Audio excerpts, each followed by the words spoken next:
Thank you so much. Like we are sitting here for the first season. I mean, three big, pioneers in the name of interior and architecture: Rana sir, Basobe ma'am, and Amitabh sir. My simple question to three of you would be: how did the whole enrichment? I mean, there was a time there was no social media when you started your career, and that time architecture or interior designing was just not that point. I mean, I am a '90s kid. I'm a millennial, so I am not sure. Like I knew when I was of that age, like when I knew this term. So this is really aspiring. I would like go one by one. This question: how did your career start as an architect, as an interior designer, and again as an architect? So sir, we'll start with you. Well, it's about the journey. And if I have to talk about the journey, it started from the word architecture. The spelling I did not know properly. So then I corrected the spelling of architecture. And it was a fascination that I got attracted to the structures, buildings. So I wanted to understand how it works. And I wanted to find out which courses, which are the courses that lead to kind of design of such things. So I gathered information because there was no social media, there was no internet, there was no mobile. So we had to collect information in a very tough way, very rough way. So finally we found out that this is called architecture, and availability of colleges was another challenge. So anyhow, I think I am very lucky one to get admission in JJ College of Architecture in Mumbai. And that is how the journey started. But then there were a lot of confusions. Yeah, my question was that any confusion that I mean, definitely because it was very intrusive. This whole course itself is Yes. a lot of challenges. So what are the confusion and challenges that you must have faced? No, right in the beginning when I was just a first semester student, so I had a lot of confusions like as to I thought we train ourselves to be a designer of buildings. But in first year, the stuff that were given to us were not directly connected to the building designing. So we got a little confused. And then definition of architecture was another confusion. For example, the architecture or the architect word is being used by many. Even the doctors say the architecture of the anatomy, the human anatomy. The lawyers will say the architecture of the legal system, for example. And that way I have heard the branch of naval architecture. Okay. And similarly, you also hear the architect, mastermind architect of the conspiracy plot who killed so and so people. So all these architects, who am I? And the biggest statement as a proverb we know that God is the greatest architect. So if there are so many architects, then who am I and what am I going to do? So that was a big confusion. And then finally that understanding led me very precisely to the actual definition of our architecture as to what we do specifically in our field. And in very short, we design conducive environment. You may call it, in other words, like build environment, but again, it is the same thing. We deal with conducive environment. That is what we try to build. So I have been hearing that you've been to a lot of countries in the past and you've worked with 4 different countries. What are your experience that you take back to the country, and especially to Northeast? Is it improvising and is it helping towards the entire momentum of architecture in the state? Yeah. I was fortunate enough to work in the other places outside India, in different culture, in different cultural setup. So my initial stage when I was just a fresh architect in 1983, 83, it's a long time. I had the assignment to go to Saudi Arabia as a junior architect. So I was given the task of planning a small house, and without much background of the local context, regionalism, etc., I simply started designing my project, and to my surprise or whatever, everybody laughed at my plan. Then I wanted to find out why did they laugh. And I learned the biggest lesson of my life, that you are not designing the house for yourself. You are designing a house or whatever project for the users. So it is necessary to be conducive for those users. My emotion as a creator or designer will be there, but your emotions you cannot forget. So I have to respect their social system, social behavior, cultural setups, all these things. When I started learning, understanding, and slowly I tried to design it according to their lifestyle, their cultural system, and it became more and more acceptable. So that was one biggest, learning I had in the beginning. Well, sir, I think there's a lot of information. Even this is just, we are short in time, but I think there's so much to get forward. Moving ahead, I want to talk to the gorgeous Basobe Ba. I mean, I call her Ba fondly. I'm really fond of whatever you wear each time. And I know you since long now. So, what is your mantra for the students now? Because I'm sure in your times, interior designing was a very niche content. And now when we talk of interior designing, it's everywhere. But in your times, I'm sure it was something very niche and something very trying to do. So what are the changes that you see from interior designing as a student back then and now students aspiring to be an interior designer?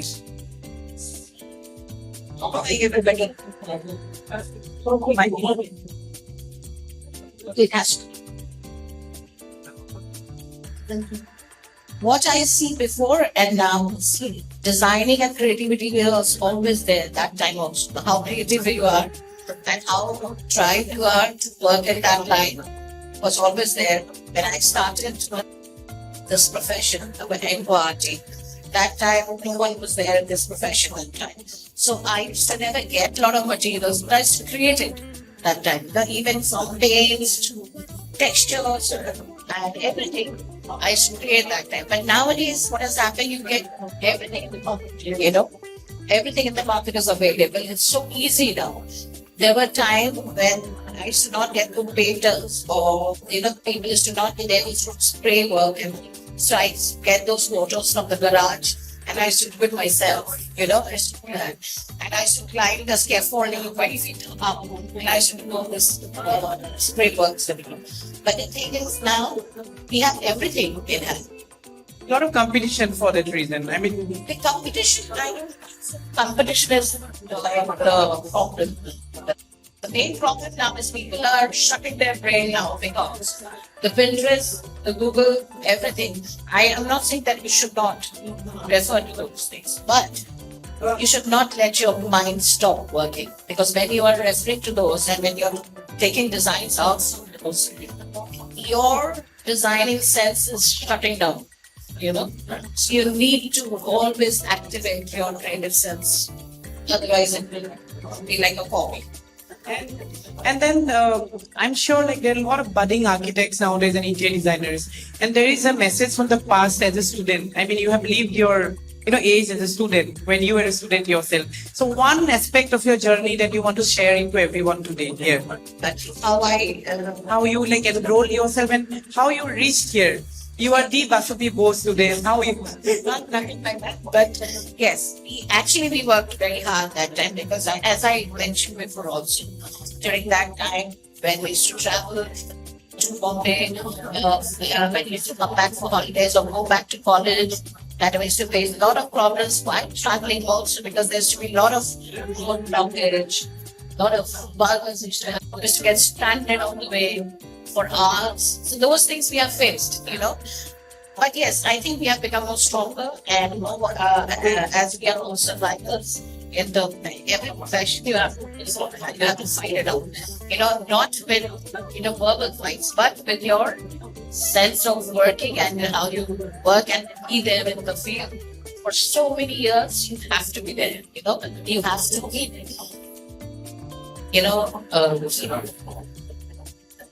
educating yourself. What is there in the market now? What is happening? Create your new designs and all. So that's what I'm trying to see.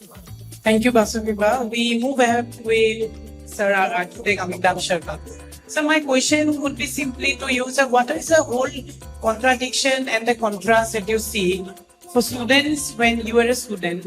What are advances that were there and were easily available for you then compared to now?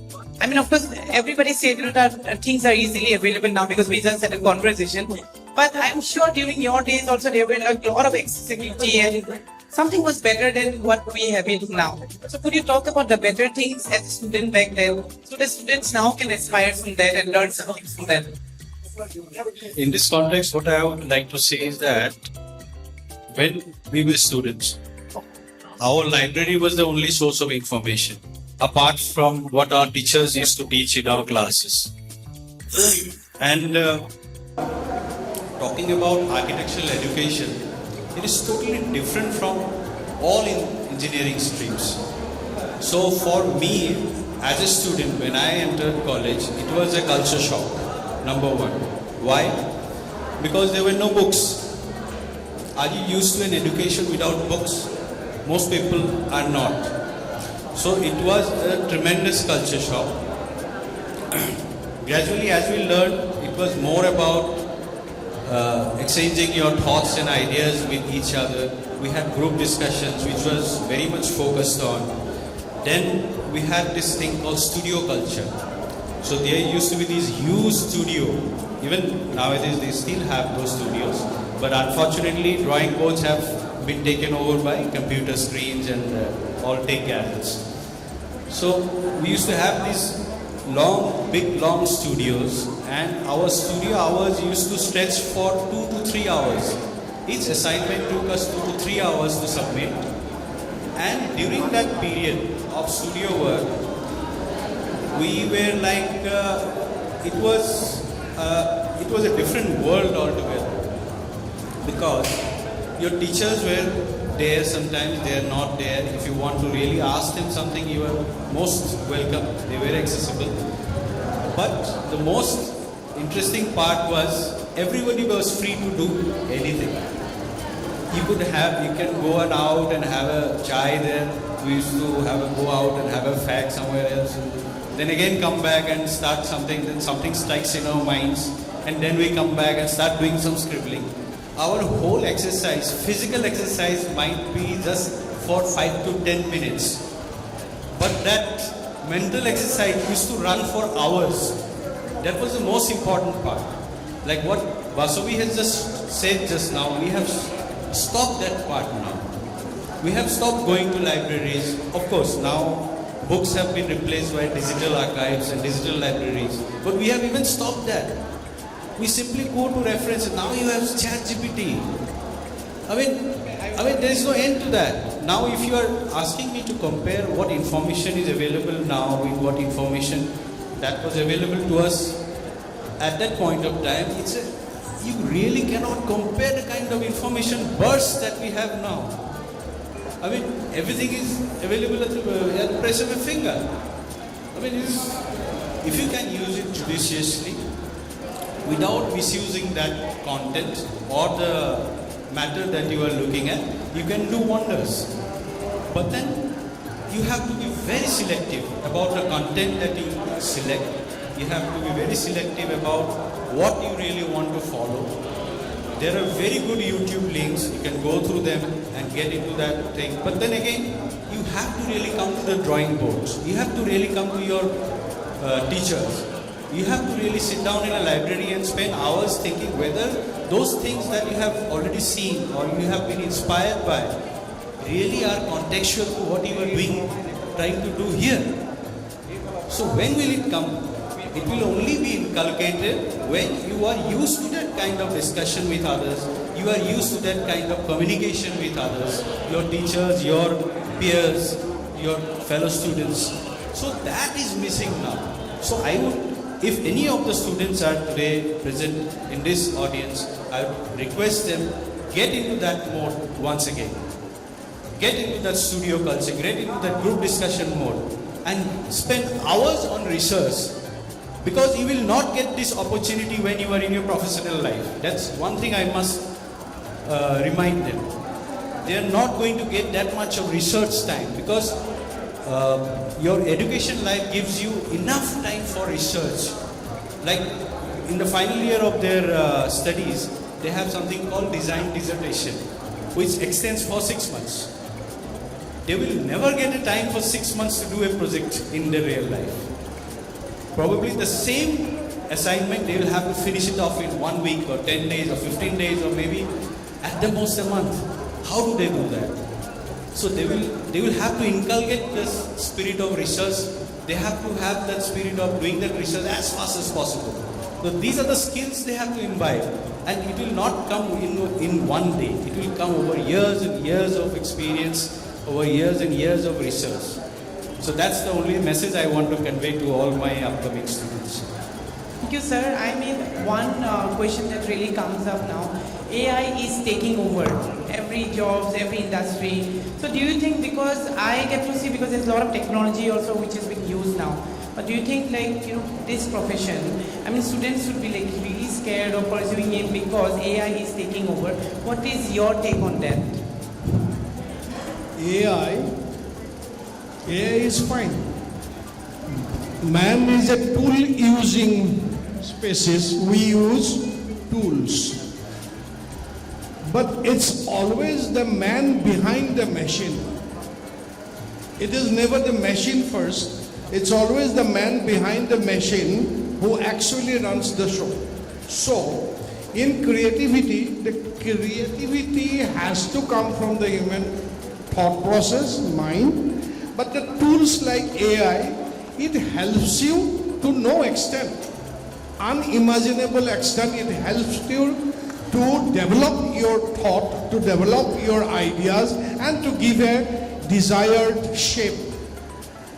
So it is always the person behind the machine, the man behind the machine. It's not AI first. AI will do the way you command them to do.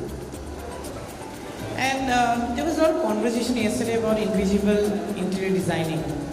And I think that is one thing which we didn't touch it too much publicly. For me also, when I heard the term called invisible interior design, that left me in shambles, like how do I get to understand more? A little bit on that, we would not take it like very long, but yeah, I mean... No, that's a very interesting discussion.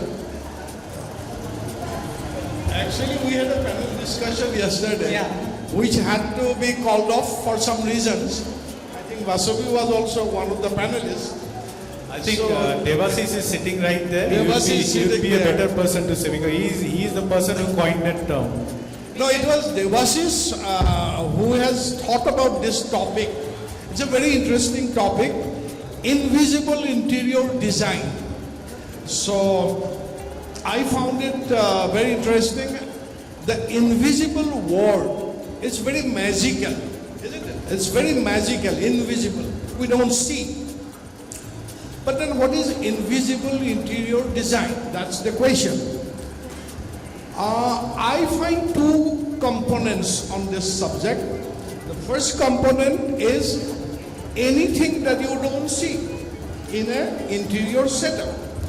If I have to take the example of this particular hall, I can see the light fixtures, I can see the ceiling fan or floor fan, I can feel the air or maybe air condition, I'm feeling whatever.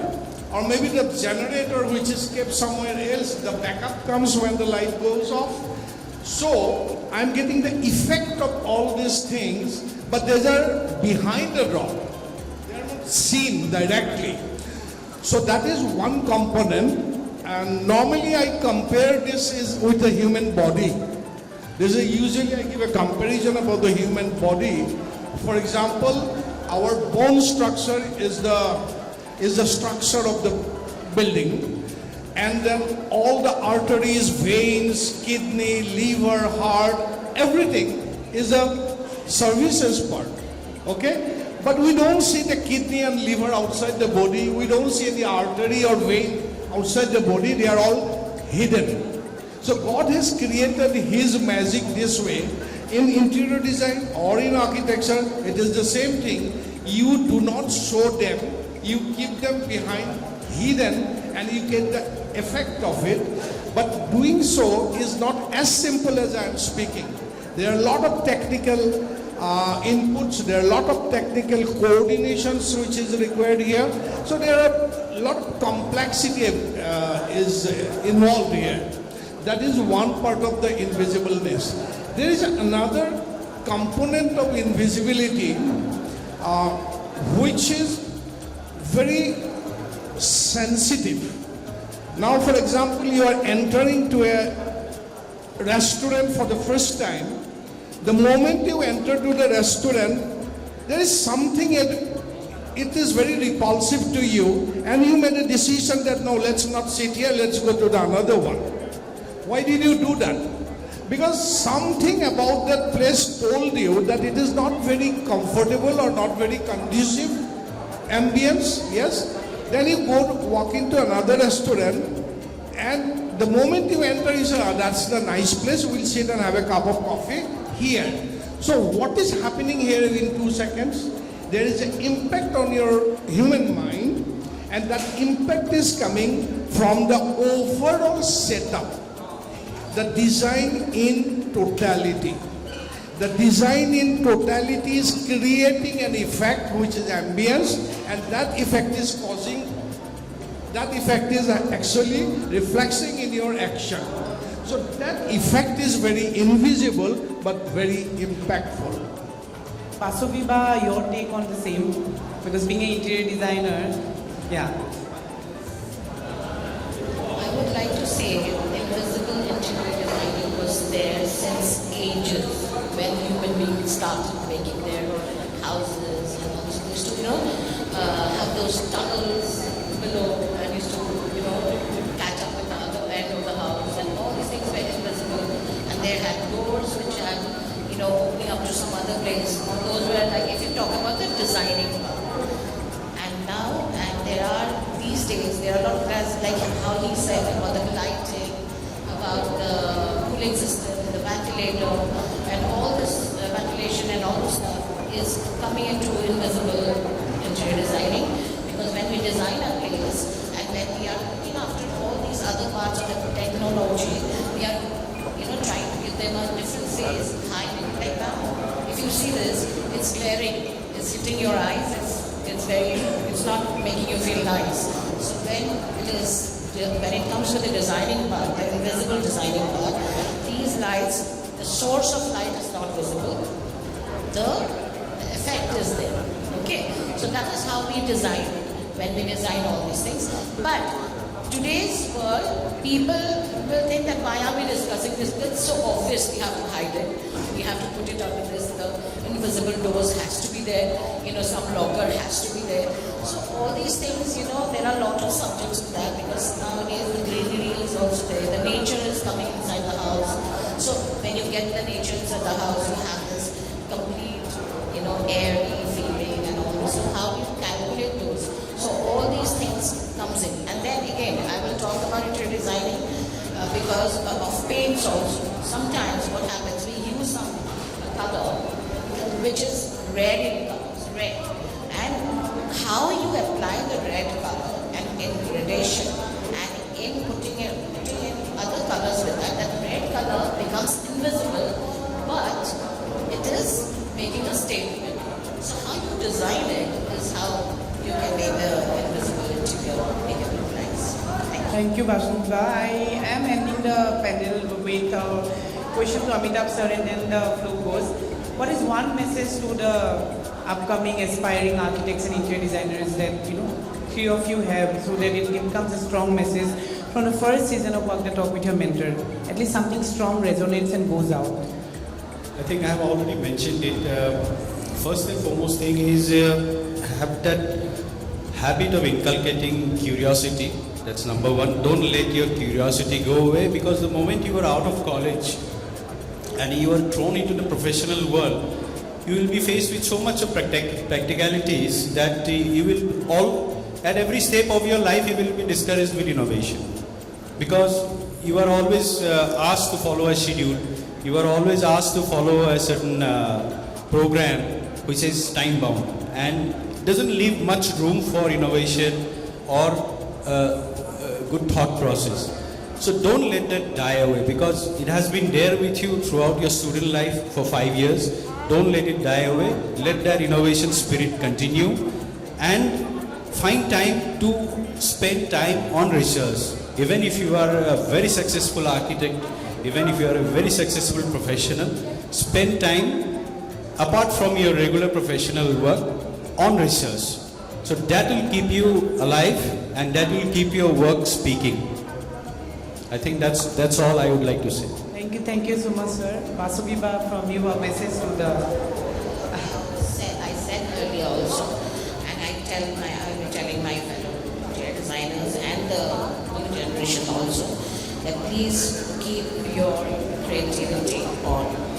Don't depend on the social, the science and all the stuff, like how I said before also.